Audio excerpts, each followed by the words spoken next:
Hi, I'm Aaron, and I'll be your tour guide for the next few minutes. I'm just an average working stiff who happens to enjoy regular sojourns into the peaks defining North and Central Vancouver Island.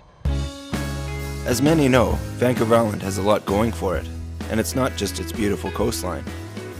The area's forest productivity is impressive, and in round figures, in Campbell River, we log 6% of the provincial total, from an area representing a mere 2%.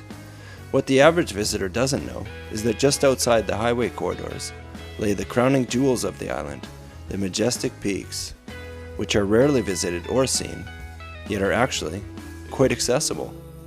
Hug a logger, you'll never go back to trees.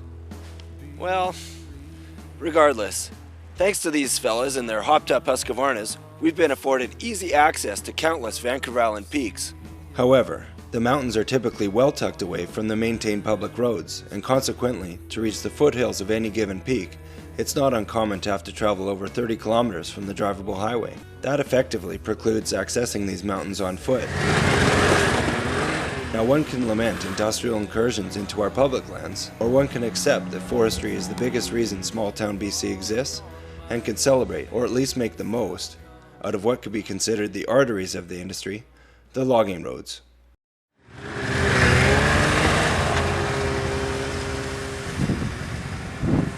West Coast ski touring can be pretty cold and wet. I don't like to spend a lot of time in the resorts.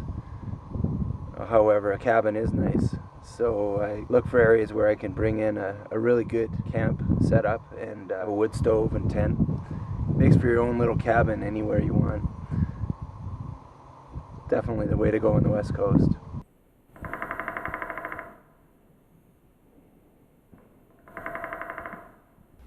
Scientists opine that logging temperate old-growth forests may actually contribute to carbon sequestration. But let me begin again. Logging continues on Vancouver Island, and paradoxically, diminishing pockets of old-growth rainforest actually still remain. However, at the current rate of cut, factoring in parks and biodiversity conservancies, it is unlikely that the supply will last much more than about 10 years. At that point, they'll put the roads to bed.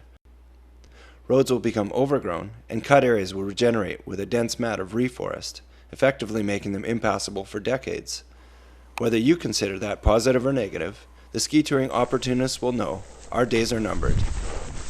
Just what am I driving at? Well, perhaps these unsightly clear-cuts actually have some redeeming qualities after all.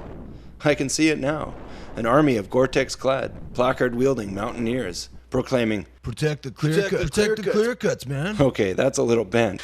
But in the astute words of Philip Stone, a local mountaineer and author, logging roads, love 'em or hate 'em, you're gonna use 'em.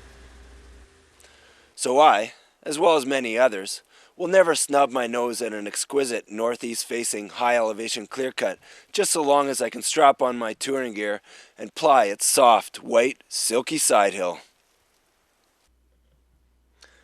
We all use the Earth's resources to varying degrees, and I'm just as guilty as anyone. As I venture out in my gas-powered pickup and sled, I wonder where my supposed environmental responsibilities went. I struggle to reconcile my values with my need to live my life to the fullest. I sought the backcountry to be free of machines, to be propelled by my own energy, and then turned around and bought a sled. And how can my, say, dogged conviction to bike commuting earn me the right to burn off a tank of gas on the weekend? I'll bet my ecological footprint is bigger than 80% of the Earth's population. And why wouldn't they want my living standard? Experts hold that we may have passed the tipping point, and climate and economic chaos will be the rule. Will we have to see dramatic climate consequences before we get off our collective asses?